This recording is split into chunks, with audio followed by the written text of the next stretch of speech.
ได้เลย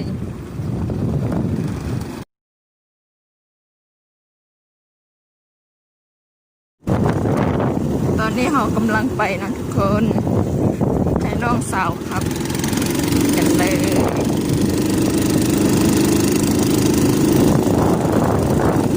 เสียงรถมันจะแห้งหน่อยนึงนะทุกคน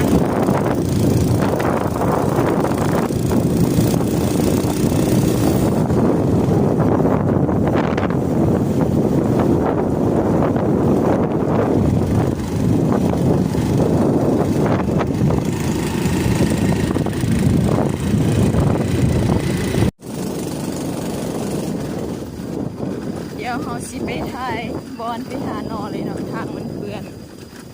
หลายเอาตอนนี้เขาก็มาหอดแล้วเนาะทุกคนหอดบอลหาหน่อใหม่แล้วเดี๋ยวเขาจะไปหาอยู่ลุ่มก่อนเนาะหาอยู่ลุ่มแล้วเขาจริงๆขึ้นมาหาแถวนี้ทางเพื่อนหลายจะสิลงกันให้น้องขึ้นมันที่ได้อยู่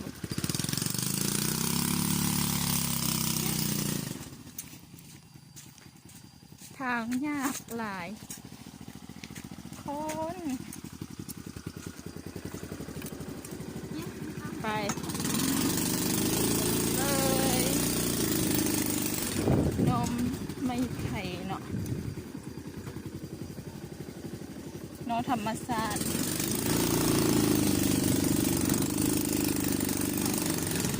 มาแล้วเดี๋ยวเขาจอดรถไว้ก่อน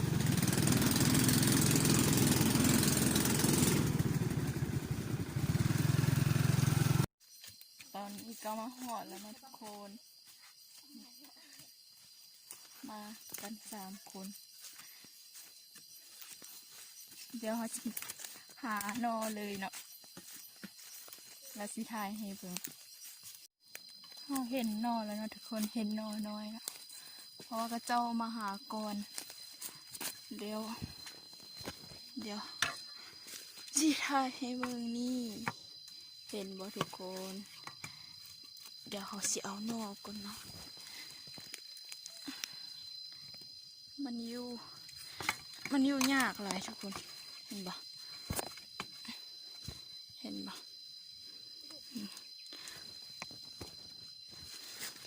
เดี๋ยวให้น้องสาวจับให้เนาะ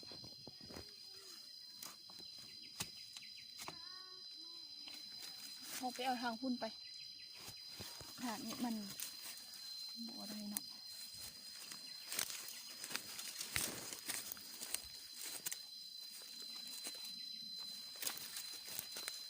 เห็นอยู่บ่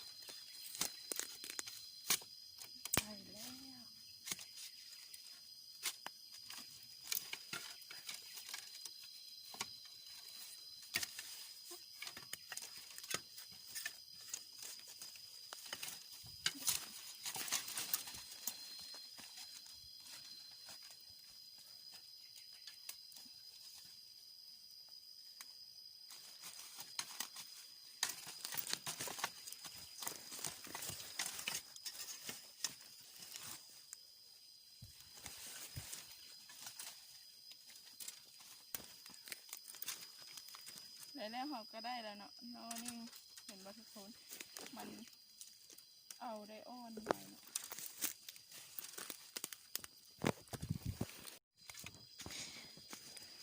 มีแต่กอมันนะทุกคนบ่มีนอเลย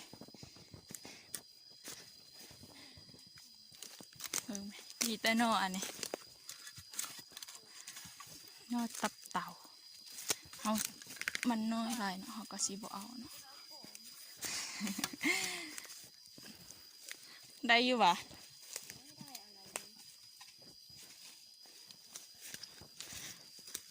เห็นบ่ทุกคนพระเจ้ามาเอาก้อนแล้วนี่พระเจ้ามาเอาละเด้เขาเห็นแล้วเดี๋ยวสิให้น้องสาวจับเนาะ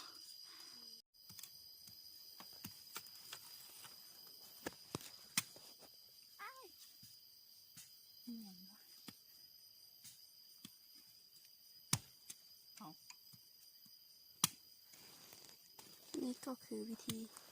เอาหนอ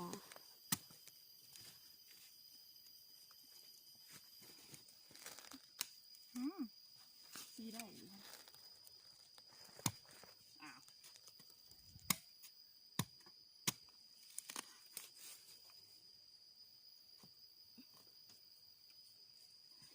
ได้แล้วหนอที่สองเนาะเดี๋ยวเราสิไปหาต่อเลย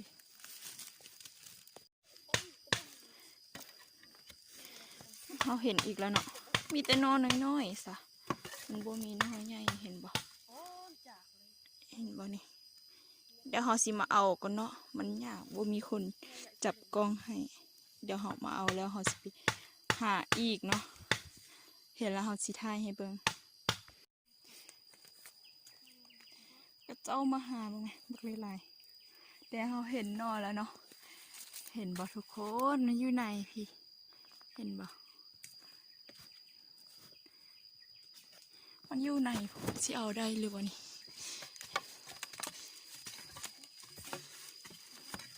เดี๋ยวเราเอาแล้วเราสิถ่ายให้เบิ่งเนาะเมื่อกี้นี่เห็นเล่มนี่เห็นบ่ทุกคนนี่มันอยู่ในอะไรแล้วก็ตัวนี้นี่ตัวนี้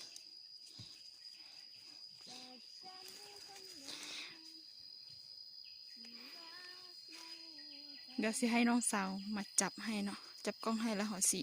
เอาหนอหมดมาจับให้เอ้ยเนี่ยเดี๋ยวนี้น้องสาวมันก็สิเอาหนอเนาะเห็นนี่วะ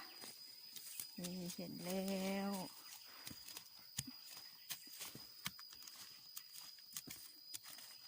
ใหญ่อยู่เนาะทุกคนนี่เรากำลังสิเอาเนาะเอาเสียมนี้เด้อะ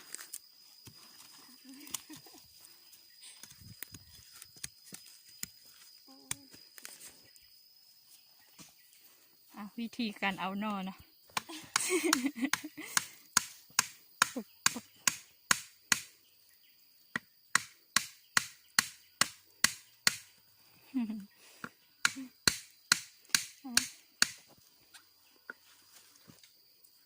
ไม่ได้เลย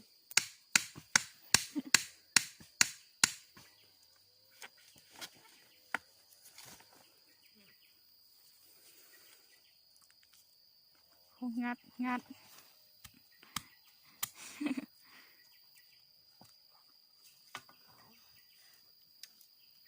แก่โพดดี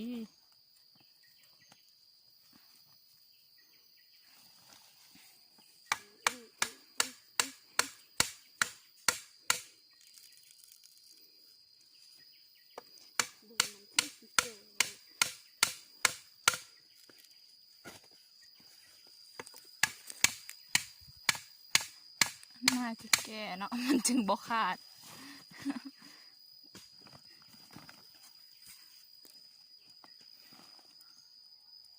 ยังบ่ได้อยู่อ่ะ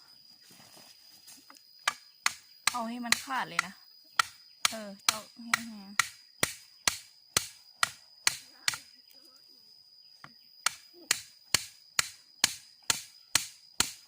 ขาดบ่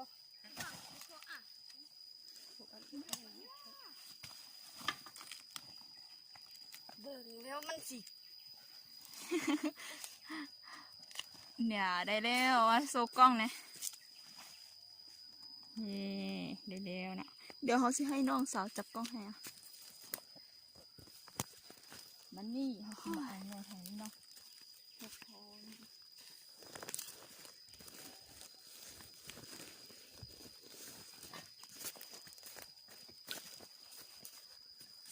แล้วเขาสิเอาเขาสิตอกเขาสิได้ ปลามันคือใหญ่แท้ ใหญ่มันอยู่บนหญ้าเรา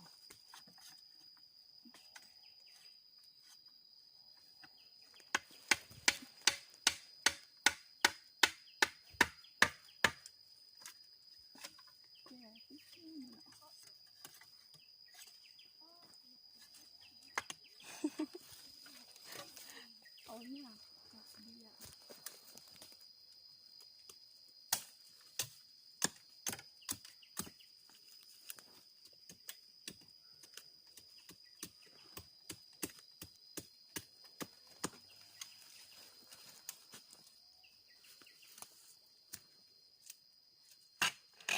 ใบเดียวนอนตัวนี้สีได้อยู่บ่ดูไหนเขา เบิ่งคือสีบ่ได้ เอาสิเอาจังไหนกันเป็นไหนนี่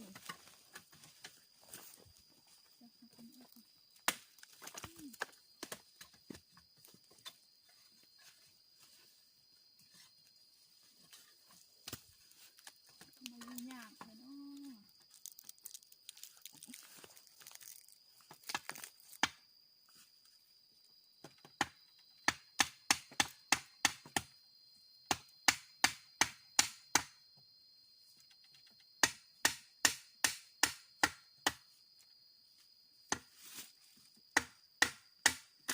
โอ้แม่มันอาจมีเจ้าของ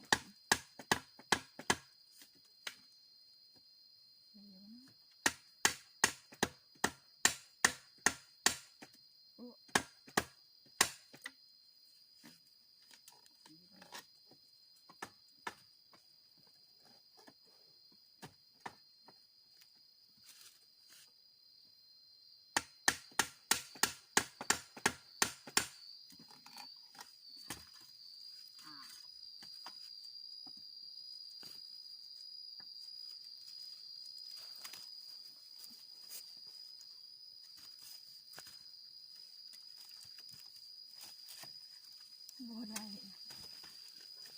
โอ้ยเป็นจังซี่วะ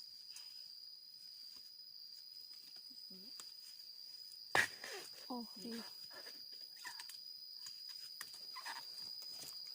ได้แล้ว เพื่ออะไรใครย่อยเบิดดิได้แล้วทุกคนโคตรฮอนเลยทุกคนเห็นบ่เพื่อสุ่มไผ่ลายอยู่เห็นบ่โคตรฮอนเลยเดี๋ยวหาสิมาหานออีกเนาะว่ามันสิมีอยู่บ่ไปเอาไปหาอยู่ลุ่มเห็นไปเดี๋ยวหาสิไปหาอยู่ลุ่มเพิ่นบ่อนหอยก็บ่ทันไป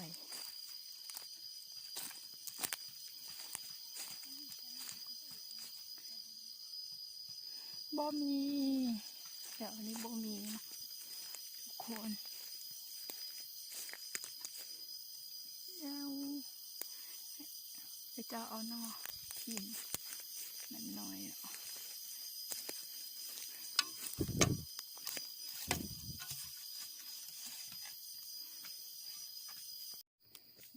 แล้วเขาก็มาเห็นนออยู่นี่เนาะทุกคนเห็นบ่เดี๋ยวใช้เบิ้งเอานี่นี่เห็นบ่เดี๋ยวเขาเอานอให้เบิ้งเนาะ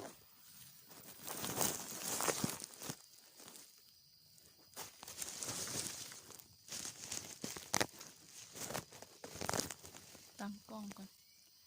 สีได้อยู่ป่ะนี่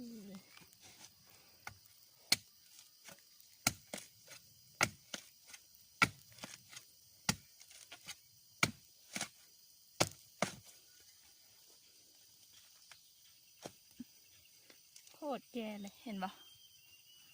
เดี๋ยวเขาตัดนิดออกเนาะนี่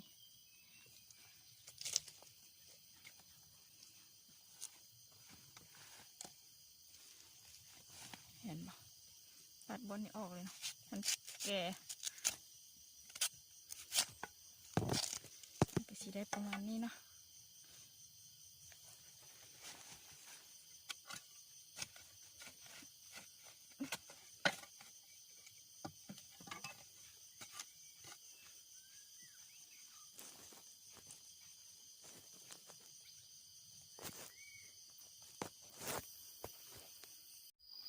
ห้อนเลย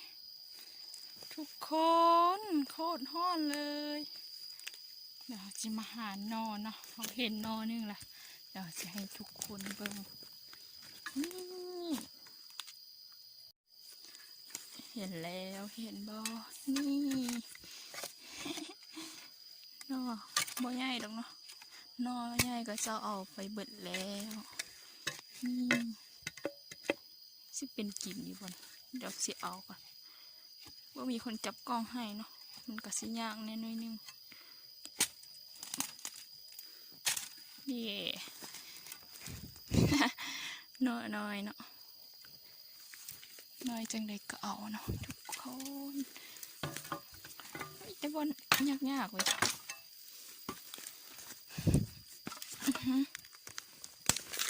พูนเห็นบ่อยู่ในพูนเดี๋ยวสีซุ่มให้เบิ่งมันมืดเห็นบ่นี่ตัวนี้มืดเลยบ่เห็นดอก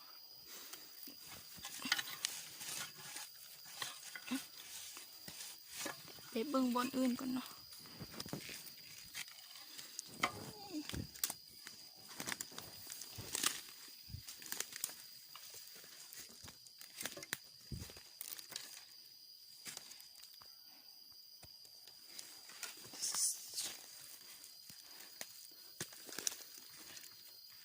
บ่เห็นนี่เลย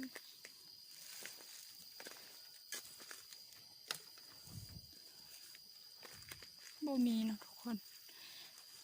เดี๋ยวเราสิไปหาน้องเขาไว้บอนพระเจ้าเอายังมีบ่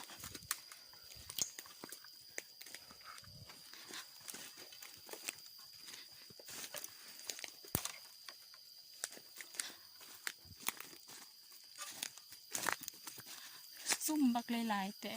นอยังบ่ค่อยมีปันใดนี่ก็มีน้อยนึงก็เจ้าพัดมาเอาก่อนแหละ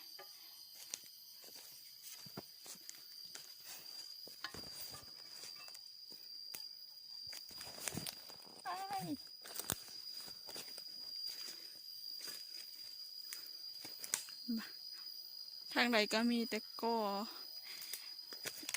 แต่บ่มีนอนะทุกคนโคตรฮ้อนเลย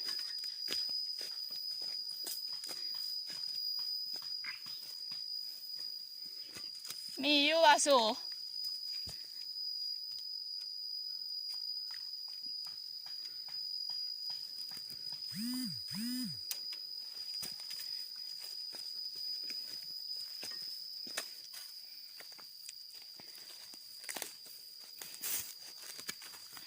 เดี๋ยวขอโตวหานอก่อนเนาะทุกคนแล้วตอนท้ายคลิปเฮาสิลงให้เบิ่งว่าเฮาได้นอหลายซำใดเนาะเพราะว่ามันบ่มีคนจับกล้องให้มันยากนะทุกคนบายแล้วทุกคนว่าสปิดคลิปเนาะเมื่อกี้เนาะจะให้น้องสาวจับกล้องให้ไปหาเลย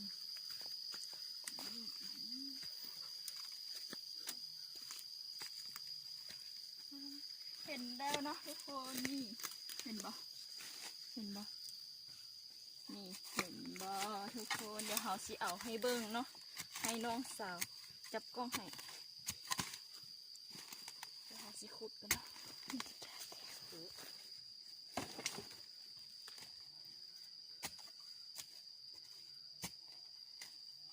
เห็นอยู่อ่ะ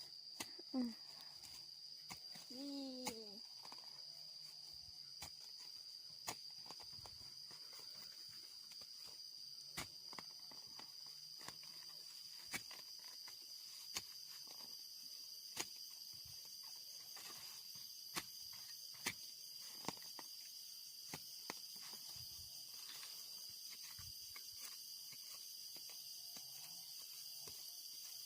เห็นอยู่อ่ะ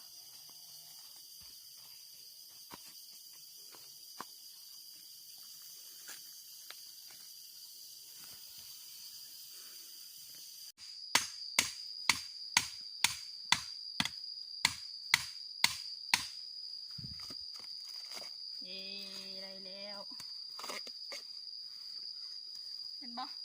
ได้แล้วทุกคนนี่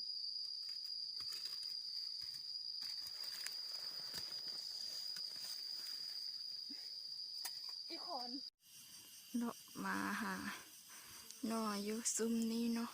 แต่มาเจอเห็ดนี่เห็ดบวกเนาะเขาจะห้องว่า เอาสิเอามาแกงใส่หน่อนะทุกคน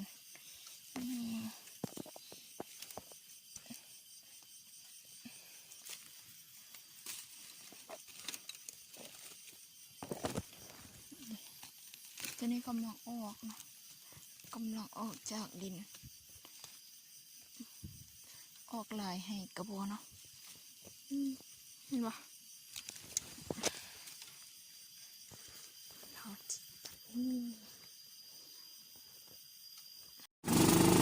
ตอนนี้เรากำลังเดินทางกลับแล้วนะทุกคนก็จะได้วางลายเดี๋ยวเขาสิกลับเลยนะ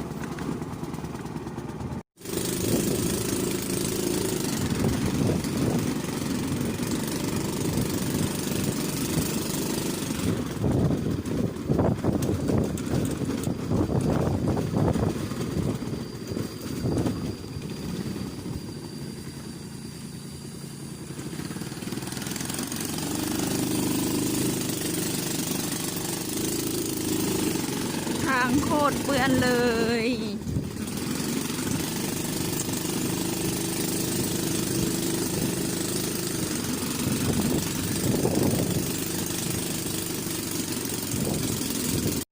ตอนนี้เราก็มาหอดทางดินแดงแล้วทางสบายแล้วทุกคน